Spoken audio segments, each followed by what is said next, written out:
This is the Recap Episode, a weekly podcast about exploring and analyzing the stories told by reality TV season by season. I'm your host, Walker, social scientist and reality TV superfan. For this episode, I'm covering My Transsexual Summer, a 2011 docuseries light that aired 4 episodes on Channel 4 in the UK. If you like what you hear in this episode, then consider giving the show a follow on your preferred podcasting platform, rate and review the show, and follow the pod on social media, on both Instagram and TikTok at The Recap Episode. It's Pride Month, so not only am I covering LGBTQ+ and queer-focused shows on the podcast all month, but on Instagram and TikTok, I'm also spotlighting a different show that focuses on queer people every single day. Go check out my social media to learn more about that. The premise for this show is that 7 transgender individuals are coming together regularly over the course of one summer, 4 months of filming, to meet at weekend retreats where they can share in each other's company, community, and support, and build up each other and help each other out with just the shared experience of being transgender in the UK in the early 2010s, and also helping each other with the various stages of transitioning and the various aspects of transitioning and living as out transgender individuals. Because just filming and showing the weekend retreats alone wouldn't exactly tell the whole story of these 7 people's experiences, we do also get footage of them back at home, wherever that may be, going through their kind of daily life and experience and the trials and tribulations, but also sometimes the successes of, again, being transgender. Now, before I get into talking details about the show, I just want to say you can watch this show, and I think you should go watch this show. And you can watch it for free. It's available on YouTube, all 4 episodes. They're on there. They're 45 minutes apiece because they fit into an hour time slot when they aired with commercials.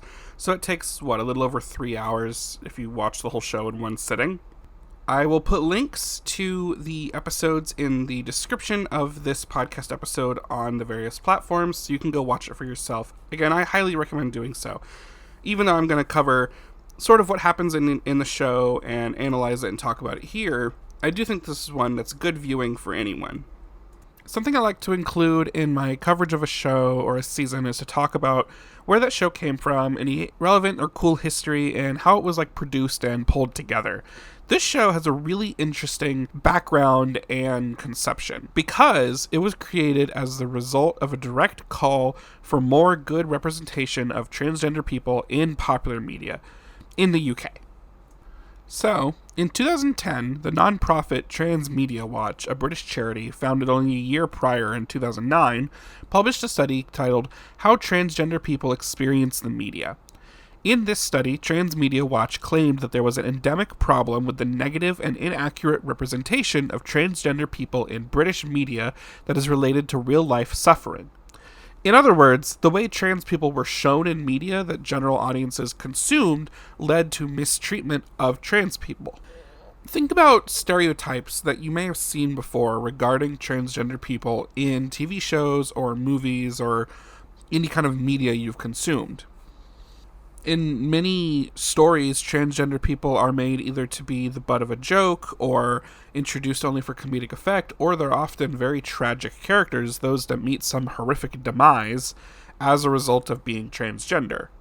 Common characterizations and roles include sex workers as well as just kind of the resident weird person that cisgender people can point and laugh at and make comments about. You may also have commonly seen a trope that I would technically say has more to do with just cross-dressing or drag artists, or what at the time we would call transvestites as well.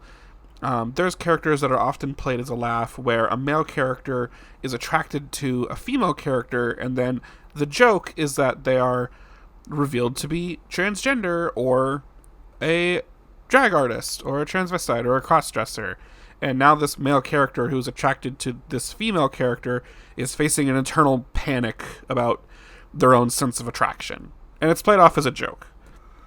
These representations then led directly to the mistreatment of transgender people in real life, as cisgender people are using those to form their own expectations of what it means for someone to be transgender and how they should interact with transgender people. Personally, this study is already really interesting to me. The study itself consisted of a survey of transgender identifying people in the UK, asking them their thoughts about trans representation in the media.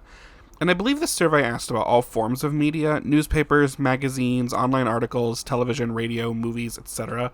I was actually able to find a link to the PDF report of this survey that was produced and written up and published by Transmedia Watch. And as a social scientist, I was all over this. This is what I was trained to do. And so I was super excited to dig into this. And I could just sit here and tell you all day about the different data they came up with and the results they found and the implications, but I'm not going to dig too deeply into it. I'm just going to highlight a few numbers that kind of set the stage for this show being conceived. So the first part of the survey was about the frequency of seeing transgender representation in the media. Of the 256 people that participated, 5% saw they said transgender representation daily, 32% saw representation of transgender people at least once a week but not daily, 45% were at least once a month but not weekly, and 19%, around a fifth, saw transgender representation less often than once per month. 78% of the people who responded felt that the media portrayals they saw were either inaccurate or highly inaccurate, with only 3% considering them accurate to the trans experience.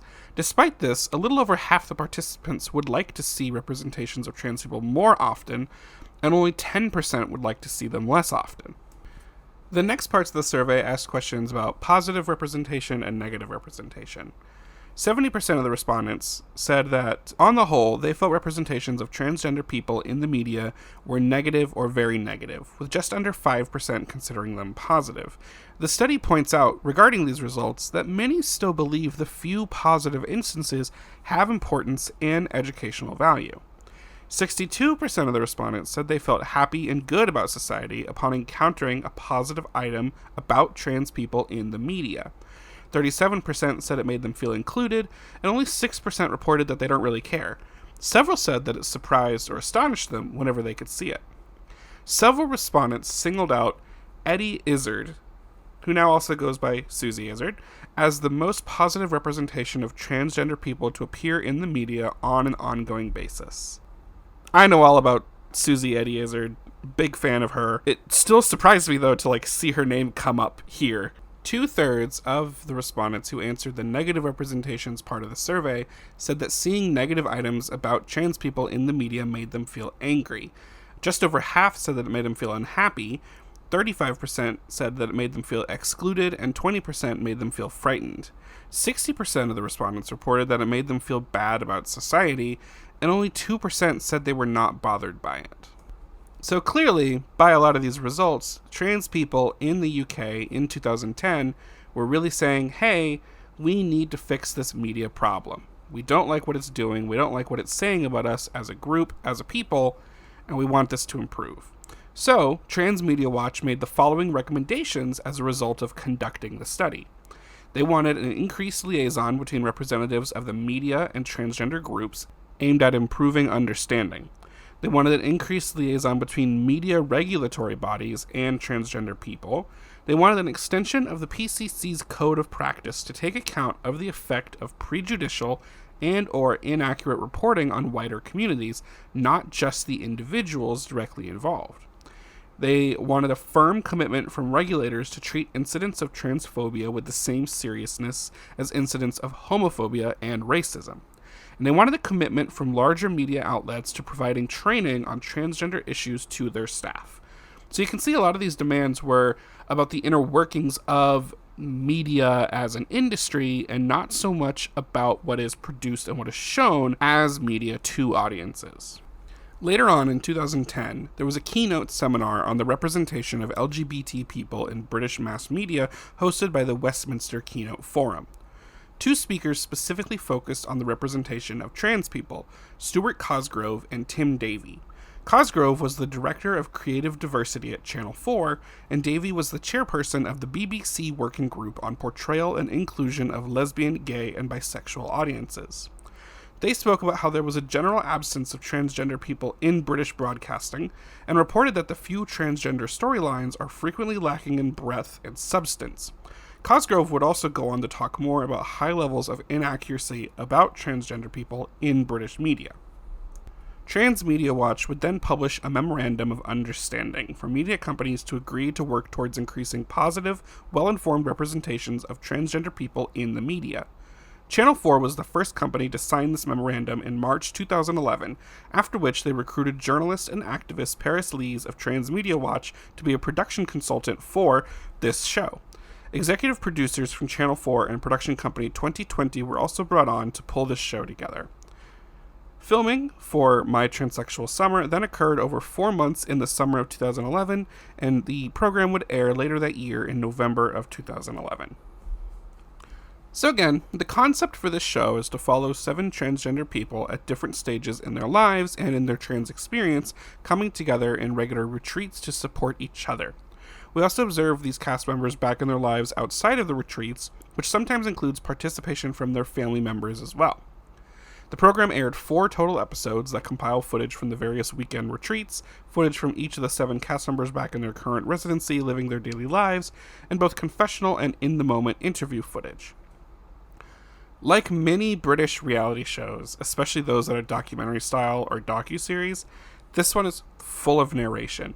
I've noticed that British reality TV loves to tell in addition to show, whereas American reality TV leans much more into show rather than just tell.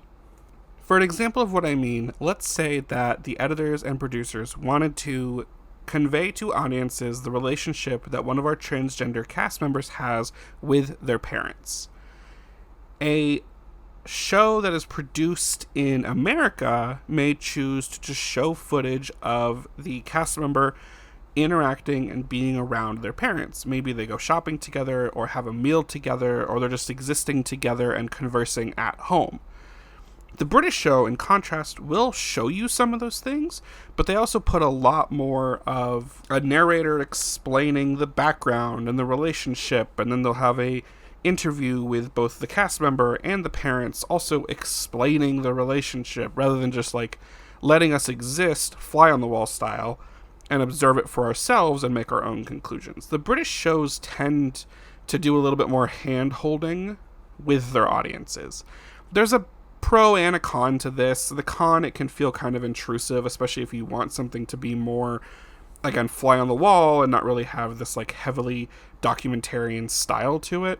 Although that can achieve a certain effect, and if you want it, you want it. One of the pros, however, is that then it's really hard for audiences to kind of miss the intended message. When you leave audiences to make their own conclusions, they can make the wrong conclusions, and they can develop bad ideas and misconceptions about what you want them to figure out from watching the show. And every show has messages they're trying to tell you and put forward. That's the whole point of my podcast, is to help you learn and to analyze and explore what are the stories being told, what are editors and producers and shows trying to tell you about the people in the show, and sometimes even the people who make the show. But if you've never quite recognized what I'm talking about, go watch Great British Bake Off, and then go watch any similar food competition show made here in the States. And notice who's talking, is there narration, what is the narration saying? You'll see what I mean. Like I said before, you can watch all 4 episodes of this show on YouTube for free. Go watch the show. If you're worried about facing a show that wants to spend time showing how hard life is for trans people, this show only does that when it really needs to, and it does so sparingly. It's much more interested in showing off the cast members improving, supporting each other, thriving as much as they can, and being happy, while also using the opportunity to educate audiences when possible. Now, the 4 episodes that were produced are kind of an assemblage of the footage that was obtained from the retreats and then from following the cast members outside of the retreats. As such, they kind of jump around event to an event. It's not like a 24-hour live stream kind of thing. The show is edited. It is put together to kind of produce some storylines throughout it for over the summer of these 7 people. That does kind of make it a little difficult to recap in a sensible way without me just being like, the group does this, and then the group does this, and then these 2 do this, and then these 3 do this, and then the group does this thing, and then they leave. that'd be kind of all over the place. I don't really like doing that. I've tried it before with other shows. I've realized that it's a lot easier to instead, especially with docuseries like this, focus on the cast members themselves and talk about their experience and their sort of story that's laid out for them through the show. So we're going to do that instead. So the first member I'm going to talk about is Max, who unfortunately I kind of feel like we got the least amount of time with overall in the show. Max is 25 years old during the time of filming. Notably, he is Reformed Jewish, and he has a goal of becoming a rabbi. Of the 3 trans men in the cast, he's the only one that has had top surgery so far to remove breast tissue. Max is confident, he's very outgoing, he's very supportive. You can tell he's someone who meets people where they are, and he wants to be able to uplift others in a kind of excitable and always positive way. And within this group, you can also tell that he puts a lot of energy into making sure everyone in the group feels supported, and he helps them feel positive and good about themselves. Early on, Max stresses the importance of both what he's already done, but also continues to do to achieve his transition. He's one of the mouthpieces in episode 1 that helps the audience understand how taking hormones changes the body and helps to achieve a physical transition, and also explains a little bit about the story and his journey in getting his top surgery. He's also notably very comfortable with facing memories and pictures of himself pre-transition, in contrast to a good amount of the rest of the cast. I found that very interesting to include, and they didn't spend a ton of time on it, but they put it in there. And I find that very useful and very interesting to include that, it kind of pushes away a stereotype that you could say that trans people don't want to face what they looked like or how they were referred to in the past. A dead name is a dead name, never mentioned ever again. That's very often a kind of misconception about the transgender experience. So including Max here and giving him the space to show off photos of him pre-transition when he was younger, and he can share that he is fine looking at these photos. He understands that that's a part of him and a part of his story, just as much as transitioning and who he is now is part of his story. I think it's very important, and I'm glad they included it. One of the more touching moments that we get with Max occurs in the final episode. The very final event of the show is a large gathering of family and friends of the 7 cast members at the retreat for sort of a celebration of their experiences, of themselves, of the summer, doing the show, all that. Max wrote a letter to his grandma, like a while ago in the timeline of the show, kind of explaining like who he is, what's been happening, why he hasn't reached out and communicated so much all these years. And his grandma attended this celebration at the end, and we got to have a very touching moment of them kind of reconnecting and coming back together. And it was good to see this kind of positive relationship, especially one that's kind of cross-generational, when many transgender people would maybe be anxious or afraid of having to come out and have these conversations with particularly older members of their family who might be holding more conservative and traditional perspectives on gender, relationships, etc. It especially contrasts with a few other people in that scene at the little celebration that I'll get into later. But that's Max. The show got to show off a confident and well-adjusted trans man as part of the show, one who could also serve a little bit as a mouthpiece for the experience of both hormone replacement therapy and getting top surgery to remove breasts, and talk about that and show it off on the show, both for the benefit of the audiences and the other cast members on the show, one of whom I'll get into next. Fox is 30 years old at the time of filming. We're told that he started HRT only 6 months prior to the show, and much of his time on the show is spent with him coming to terms with the fact that the correct pace for him to take his transition is the one he's currently on. He has to grow a lot, and he does. He admits this in confessionals, that he needs to learn more patience with this transitionary process. That he can't just jump straight to being where he wants to be, as much as he would like to be able to do that, and I'm sure everyone would like to be able to do. Fox starts the show with some major anxiety about passing enough, being masculine enough, and fitting in with your standard lads. However, being with the group seems to really ground him and give him the space with support to be able to accept the rate at which he is moving through his transition. He also even happens to be able to give some advice about techniques to reduce gender dysphoria to one of the other trans men in the house, who I'll get to later. In the first episode, Fox really gets down on himself after this sort of photo shoot the gang does, explaining that seeing pictures of himself really makes him face that he's not as masculine as he wants to be. He tries to talk about how he doesn't have the facial hair he'd like to be, and although there's an attempt here to have a discussion with some of the other cast about like, well, you don't need to have facial hair to be masculine, the conversation A didn't really like go that in depth, but B, I also find these conversations very interesting because it does get into this kind of like ideas of what does it mean to have a masculine or a feminine aesthetic? What does it mean? What do you have to achieve in order to have other people consider you to be male and for yourself to consider to be transitioned to a particular stage? For Fox, again, this kind of impatience, this anxiety about not passing enough, wants him to kind of push further ahead to changing more. In a great moment of support early on, however, Fox actually helps out the other guys in the house with their testosterone shots. This scene is kind of used to explain hormone replacement therapy and taking testosterone. The narrator cuts in here at this moment to explain, like, this is what taking testosterone does to the body. This is how it influences these changes and how it helps with transition for transgender men. During the scene, they also discussed some other techniques. In particular, this is, I believe, is when Max showed off his top surgery scars, and Fox talks to the others about the binder that he wears regularly to compress his breasts down, to have a more masculine shaped chest.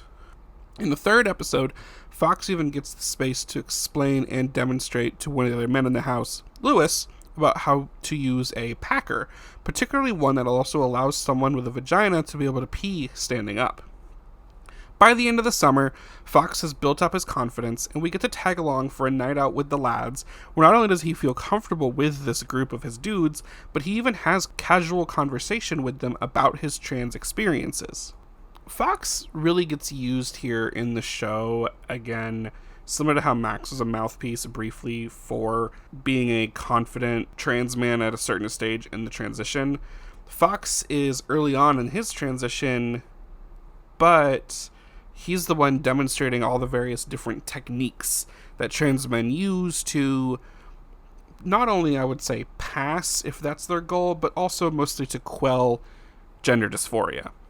Binding with the chest binder, using a packer, all these different things, even including the clothes that he likes to wear and how he chooses to style his hair, and how he walks and talks and all this stuff to appear and to work towards being more masculine, which is his goal. I find it very interesting that despite all this and him being kind of the expert in all these techniques, he's also the one that might be the most in his own head about his transition progress among the three trans men in the group, which really just goes to show the diversity in experiences of transgender people. And even if you believe someone might be happy because they might pass to a certain extent, they could be still facing a lot of internal strife and anxieties about how they come across and where they are in their own journey of transitioning. Speaking of having certain thresholds and characteristics to determine if you've made it far enough along in your transition, the next cast member I want to talk about has her story kind of centered around that, at least for the first half of the show. Karen is the oldest of the group. She's 52, and we join her journey right before a major milestone. At the end of the first weekend retreat, she undergoes vaginoplasty, and we get to tag along with her. Karen shares that she's wanted to be female since the age of 9, but spent most of her life thus far ignoring those feelings and trying to replace them by pursuing the typical life a guy is supposed to have a masculine job. She's worked as both a police officer and a lorry driver, get married, and have a family. At the age of 49, she decided to commit to living as a woman full-time, and after 2 years of psych evaluations, she's having bottom surgery via the National Health Service, the NHS. For Karen, having this surgery is the most important milestone to becoming a woman.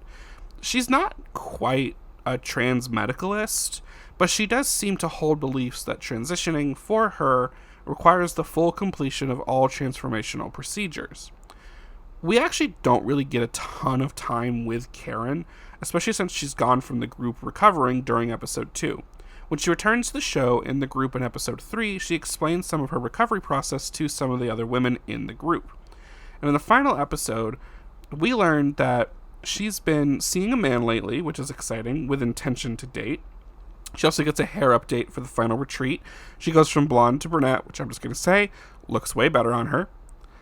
At the ending celebration of the cast, Karen attempted to reach out to her estranged daughter, who she hasn't spoken to in 20 years. She wrote a letter to her to try to bridge communication, She tries to explain why Karen separated from her daughter's mother in the past, that it was because of facing dysphoria and wanting to not live as a man anymore, and inviting her to this celebration so that they can meet and talk again for the first time in 20 years.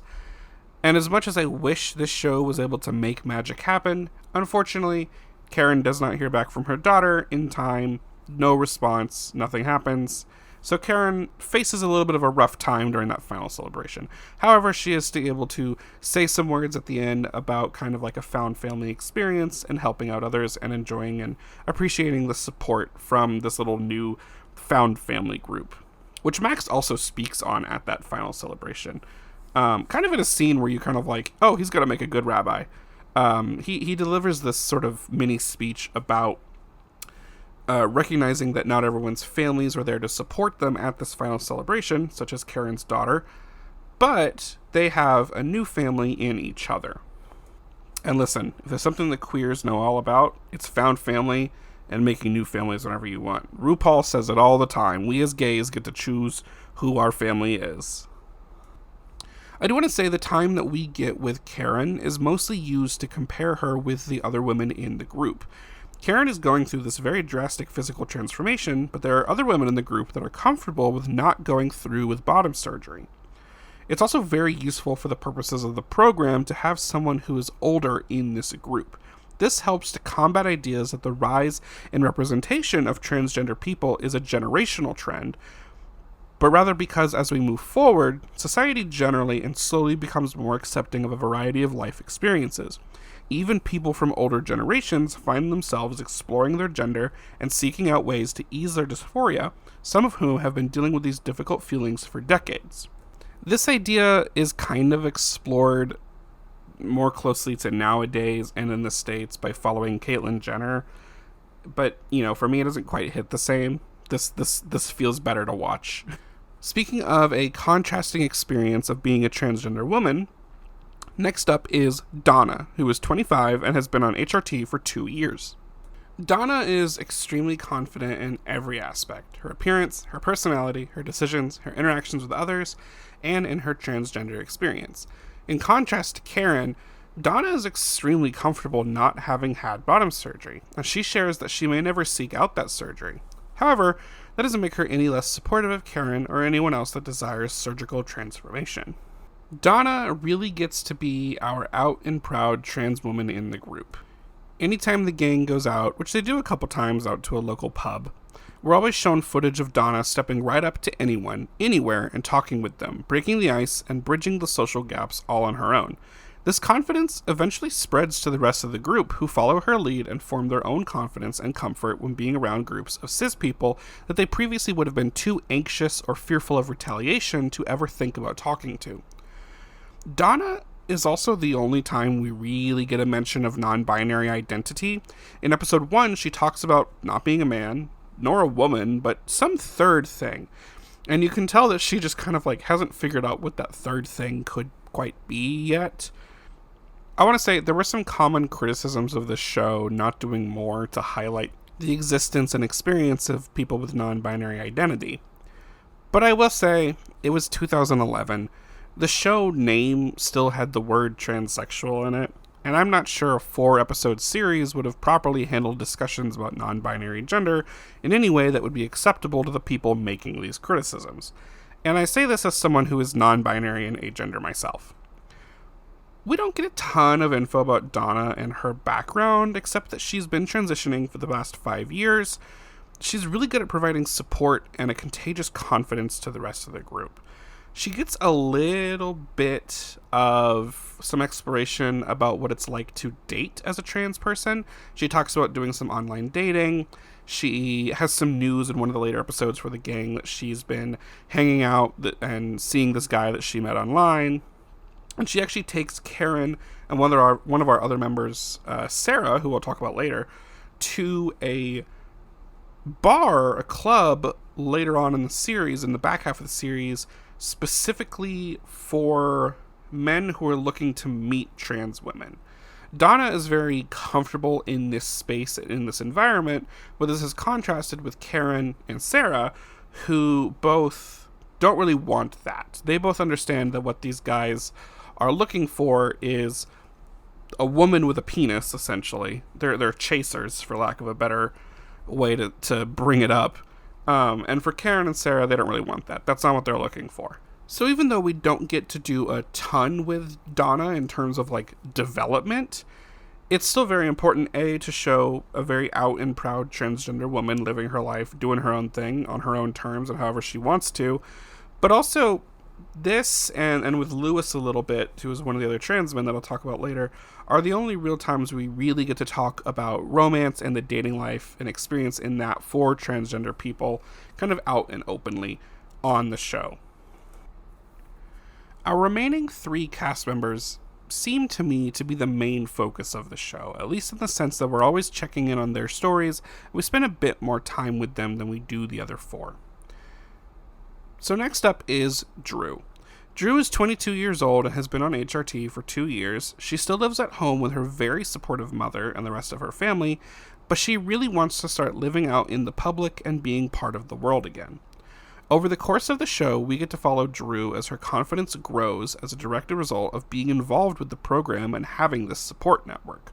She tells us at the start that she's always afraid of going out and having to face transphobia and what she's going to do in these situations, but she picks up some tips, not only from the group, but also in one moment, a jiu-jitsu master, and learns to walk with pride and be confident and develop some skills for talking to people again, and it really brings her out of her shell and brings her out of this kind of like funk she's been in for a while because of the status of her transition and everything.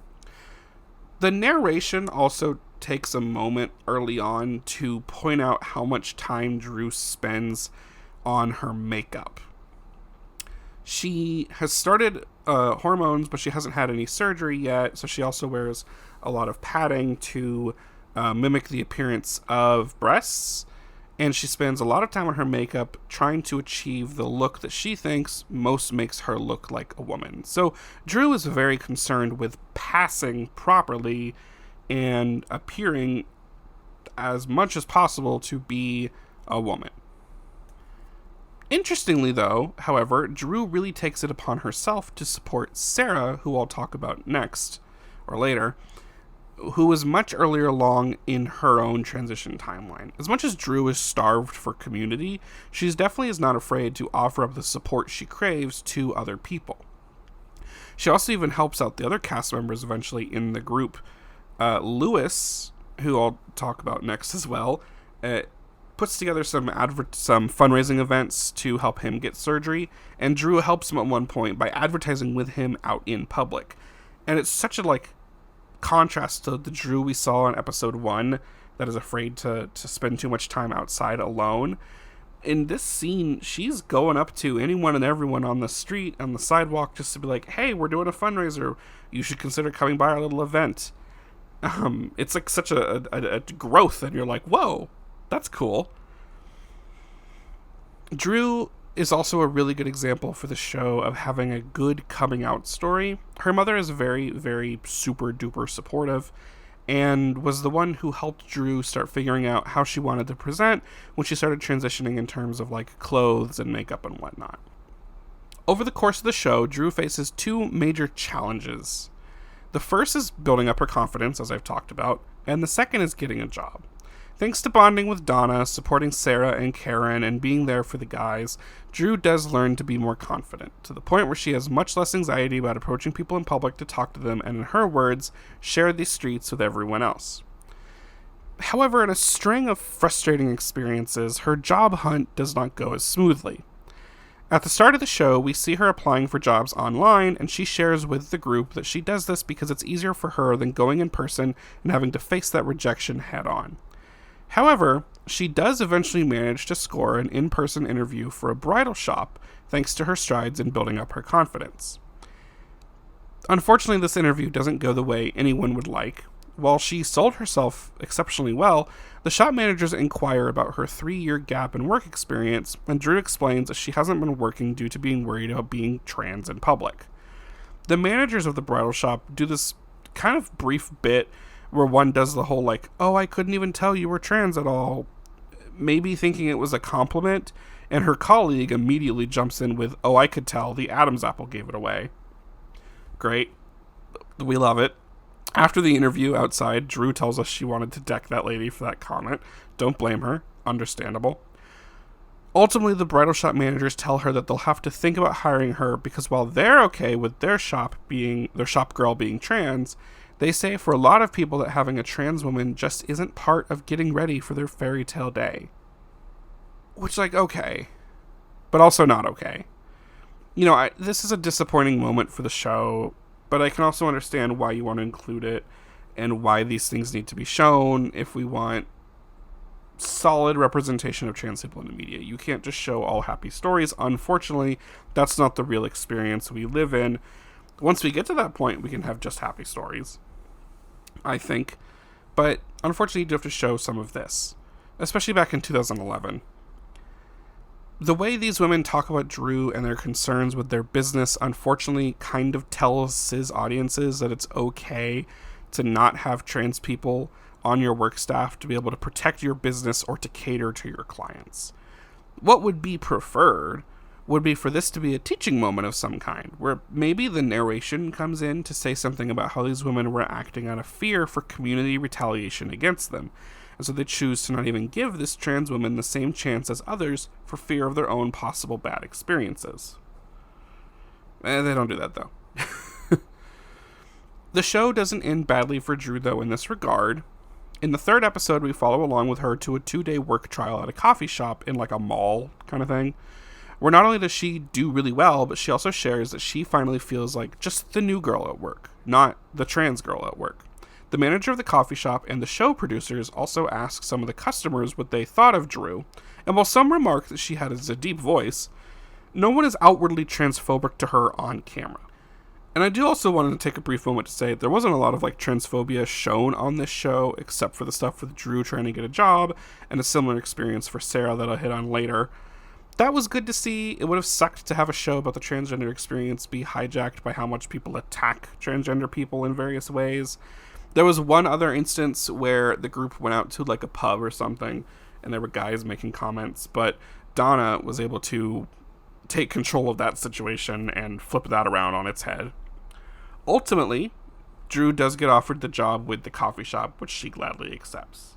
A bit of a spoiler. Go watch the show. It's a great moment to see. It's a feel-good moment for the ages. Next up is Lewis. He is our 3rd of the 3 trans men in the group. He's the one who gets to explore the most about the different ways to live as a trans man at various stages of transitioning through the experiences of the others. This ends up being pretty helpful for the audience and a good kind of centering of the show because we, as the audience, essentially get to learn alongside him.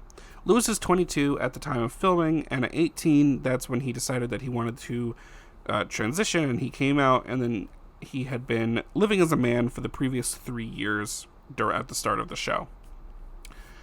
During the show, this is what I mentioned earlier when Fox and Max had the opportunity to kind of help out the other trans men in the group. It's Lewis. Fox shows Lewis how the various packer options work and how his binder works. Max shows off his chest to both Lewis and Fox. Lewis gets a visit from a trans man who has completed phalloplasty so that he can learn what the outcomes of that are, and Lewis gets to meet with a trans man who has very recently gotten top surgery. It was 2.5 weeks prior, to kind of learn about the recovery process and the experience and get some words of support from that man as well. There's a lot of explaining going on for each of the events, again, both for Lewis's knowledge, but also to help the audience learn and grow. Since I brought it up, I'll go ahead and mention it here rather than mentioning it later. We got to see the results of a fully completed and recovered phalloplasty as part of sort of Lewis's story in the show. This guy came on the show. They obscured his voice and his face because he wasn't like publicly out as trans, but he showed off everything else. And not only did the cast members get to see it, but we also got to see it and kind of see how everything functions and listen to this guy's explanation of the procedure that he had and how the surgery worked and everything, and the recovery and what it's like having this constructed penis post-operation. We got to see the same thing with Karen and her vaginoplasty. I didn't really mention it then, but when I said we tagged along for her operation, the cameras were in the operating room. They got some close-up shots on like mid-operation of what was going down, and the doctor, they must have mic'd the head surgeon for the operation, because we could very clearly hear him explaining kind of like the steps and the process and what's happening and everything. This is, of course, beneficial to everyone. Transgender viewers may be curious about the processes and the outcomes for these various surgeries. But then, of course, this is always the question that is at the front of cis people's minds when they talk to transgender people, especially for like the very first time, is like, well, have you had a surgery? What's the surgery like? I couldn't go through with that. I couldn't imagine. And it's like, well, calm down. You're not going to go through with it, so you don't even have to imagine it. And here, you want to learn about it and you want to see what it looks like? Go watch my Transsexual Summer. They'll show you both. I kind of like back and forth on it. I think it was very beneficial to show, but not everyone's going to be as open to discussing their surgical experiences as the people who were on this show. Anyway, back to Lewis. Lewis is very confident and very sure that he wants both top and bottom surgery, but the central focus of his story on the show is that the NHS denies his request for them to cover his top surgery. As for the NHS, they deem the bottom surgery to be the formal sex reassignment process. So, to get his breasts removed, he has to raise money himself and go private. We get to tag along as he explores options for fundraising money from his community and friends for his surgery, and in the process, reconnect with his father, Neil. Lewis lives with his mother, and his parents separated years ago. It seems that up until this program, Lewis's father never really made much of an effort to try and understand Lewis's experience or even just support him through his challenges. However, much to Lewis's surprise, Neil helps him out, setting up and arranging multiple events for him to raise money. He only manages to raise £320 by the end of the summer, but hey, that's a lot more than zero, and it's a much better timeline than the 10 plus years he calculated he'd have to wait if he just used his job wages to try to save up for the surgery. Through Lewis's story, we get a very astute observation about being transgender, and one that I'm glad was kind of put front and center with him, and he got to kind of say it directly to the camera. There's a big part of being transgender that comes down to finances. The more money you have, the easier time you have of getting access to hormones, surgery, clothes, building support networks, etc. As much as it is the numerous social barriers and physical transformation and psychological processing that you have to go through in dealing with like dysphoria and even dysmorphia as well, there is just kind of a heavy financial aspect because of the way that healthcare is set up for people and the way that access to being able to live your life in a specific way works in our society. So it's not really like put super front and center. I think they could have explained it a little bit more, gone a little bit more in depth, and really like sent that home for our viewers and our audiences. But I'm glad that it was mentioned, and I'm glad that one of the cast members kind of like had the realization and observation and was able to deliver it. The last cast member to talk about is Sarah. Sarah is 29 years old and only started working on transitioning full-time about a month before the program started. She recently moved from Jersey to Swansea to see about access to resources to start transitioning. Sarah is one of our cast members who gets a development arc throughout the show, one that we can very clearly see, unlike the kind of like jumps we saw with Fox, where he was like, I'm really impatient, I'm really anxious, and then we cut ahead at the end of the show, and he's like, I have improved, I'm much more patient now, and we're like, oh, okay, cool. At the start, Sarah is the only one in the group who is not out to her family. Sarah shares this with the others and indirectly to the audience that she struggles with self-harm as a coping mechanism for the dysphoria she feels, and she's not yet able to live the way she wants to. So a big part of Sarah's story is watching her be more confident, watching her learn about being a trans woman and getting access to all these different things to help her out, and having a new support network because she doesn't really have that at all. By the end of the first episode and the first weekend retreat, she is very committed to coming out to at least her mom. And during the second episode, she goes to visit Drew to talk to Drew and her mother, because Drew's mom is very, very supportive, about their kind of experience, their relationship, and kind of get some foundational help and support with figuring out how to come out to her own family. By the end of episode 2, and really the last thing we see in that episode, Sarah meets up with her mom to come out. She doesn't want to come out to the rest of the family, and she kind of wants to do it in private to not have to deal with the rest of the family, but she gets to do it, and it seems all is well. The mom is speechless at first, and she doesn't want it to be like recorded on camera, but it's fine having her voice recorded. But it seems like all is well. The mom even drags her for not choosing a prettier name and just going with Sarah. In episode 3, Sarah shares that after she's now been living comfortably and confidently as a woman for 2 months at this point, she had an interaction with her mother randomly out in public one day, where while she was in woman mode, if you want to call it that, because when she came out she had reverted back into, quote, man mode, that her mom recognized her, and they had a pleasant interaction with that, and which to her surprise, and everyone's like, yay, that's great, awesome. All of this really works and helps to build Sarah's confidence, as does also the attention she's given by the rest of this group and the cast. The gang helps her out with her confidence. Donna and Drew in particular give her a makeover and help her improve her makeup skills, which gives her a really big boost as she can now make herself appear the way she wants to more easily.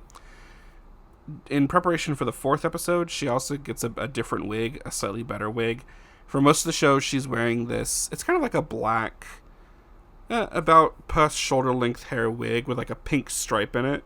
Kind of looks like the female character in the Lego movie, if I'm being honest.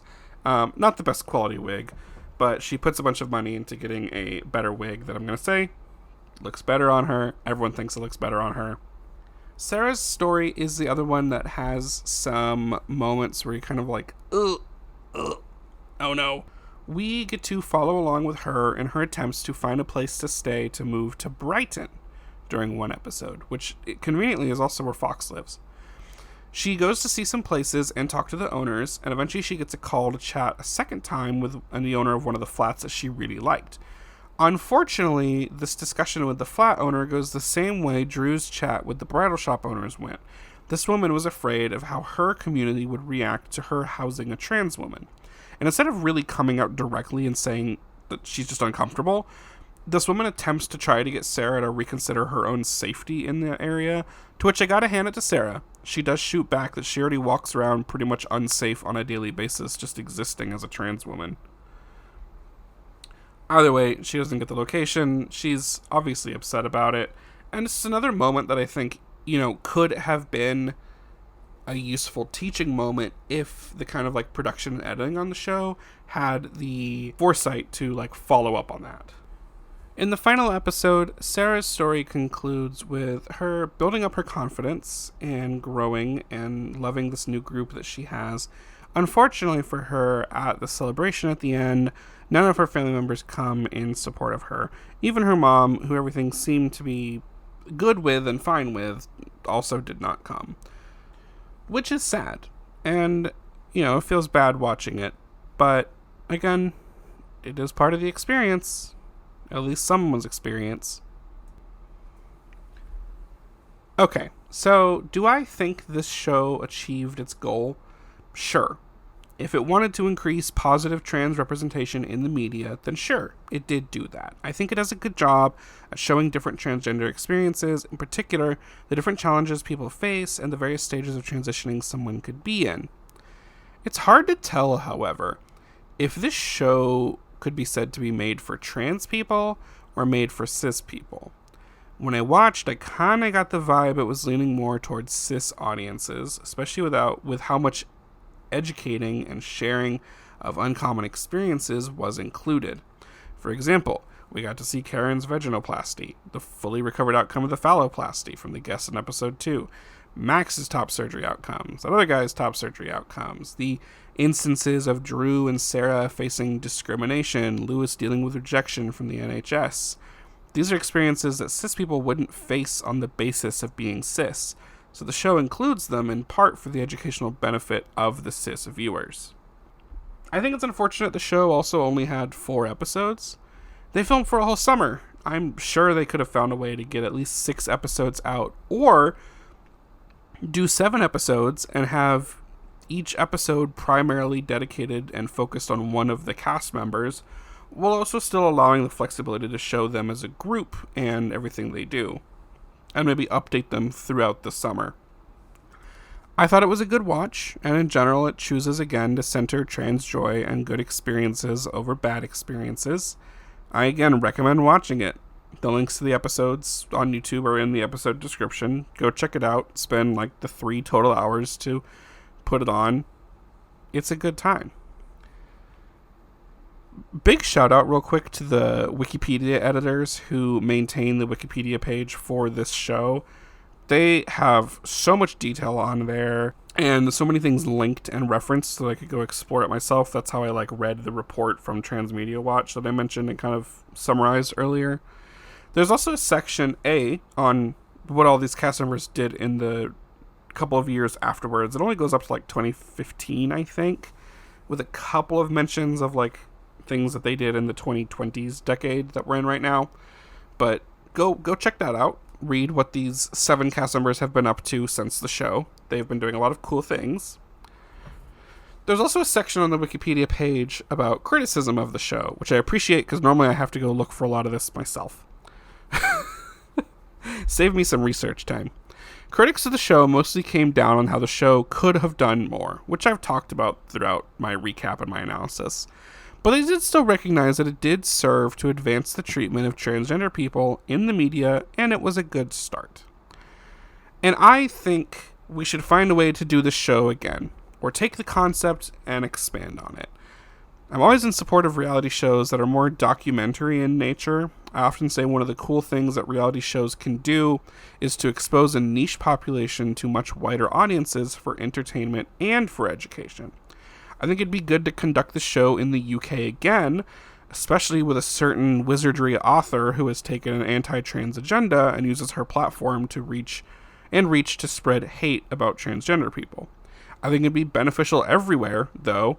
All places could use with improvement of how trans people are represented in media, and additionally bring in the significance and impact of race, class, disability, and even religion into the trans experience. But what do you think? Again, watch the show, and then let me know your thoughts. I'm dying to know, honestly. But with that being said, thank you so much for listening to the recap episode and my coverage of my Transsexual Summer. If you like what you heard today, please consider following the show on your preferred podcasting platform. Rate the show, give me a like, leave a comment, do all the fun interactions. Please also consider following me on social media on Instagram and TikTok at The Recap Episode, or even YouTube at The Recap Episode Pod. For all of Pride Month on the socials, I'm posting a short video every day that spotlights a reality TV show that centers queer and LGBTQ+ people and their experiences. So, follow along for that, as well as updates about the show. Until next time, happy Pride Month!